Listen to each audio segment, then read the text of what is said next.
नमस्कार. सैनिक समाज पार्टी सतत गनिमी काव्याचा उल्लेख करीत असते. गनिमी कावा हा छत्रपती शिवाजी महाराजांच्या युद्धनीतीचा भाग होता. त्यासाठी गनिमी कावा काय असे वेगवेगळे आपल्या समाजाला माहीतच आहे. गनिमी कावा कसा केला त्यासाठी एक मी प्रसंग वाचला. ज्या वेळेला छत्रपती शिवाजी महाराजांना आग्र्याला औरंगजेबाच्या दरबारामध्ये निमंत्रण दिलं, त्यावेळेला छत्रपतीने ते निमंत्रण स्वीकारलं. परंतु निघताना, पुण्यावरून निघताना त्यांनी बरोबर 4000 मावळे घेतले होते. 4000.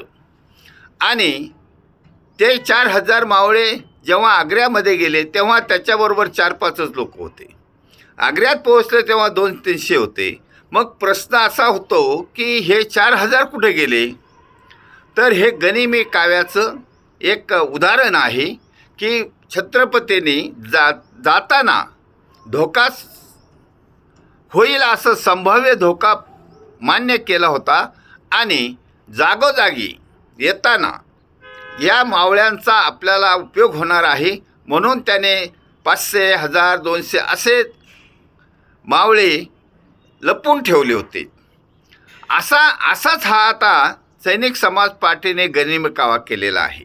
या स्थानिक स्वराज्य संस्थेच्या निवडणुकीमध्ये 29 मनपाच्या निवडणुकीमध्ये मुंबईच्या, पुण्याच्या, पिंपरी चिंचवड हे जे लोक आहेत, आता जे प्रस्थापित घराणेशाही पक्षाचे नेते आहेत, ते आरडाओरडा करतात, मीडियासमोर येतात आणि आपण याचा हार करू, त्याला हार करू, त्याला भुईसपाट करू, एकमेकामध्ये लढाया चालू आहेत.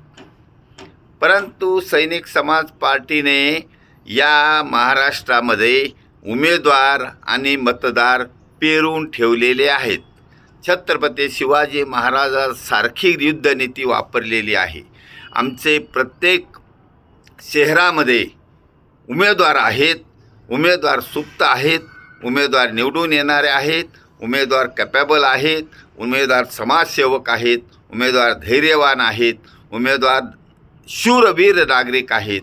आणि शूरवीर ह्या महाराष्ट्रातला समाज, महाराष्ट्रातला छत्रपती शिवाजी महाराजांच्या या महाराष्ट्रातला समाज, या महाराष्ट्रातला मतदार सैनिक समाज पार्टीच्या उमेदवाराला निवडून देणार आहे.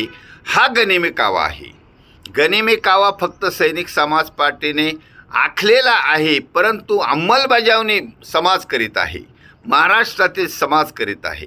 महाराष्ट्रातील समाज या सैनिक समाज पार्टीच्या उमेदवारांना निवडून देणार आहे आणि हे छत्रपती शिवाजी महाराजांच्या रयतेच्या राज्याची पुनरावृत्ती करण्याचा पाया भक्कम होत चालला आहे. असं काही समजायचं नाही की तुम्ही सैनिक समाज पार्टीच्या उमेदवार आरडाओरडा करीत नाही, बॅनर लावले नाही, रिक्षा लावल्या नाही, पुढे आले नाही, तिकीट दिलं नाही, अजिबात नाही. सर्व झालेलं आहे, सर्व झालेलं आहे.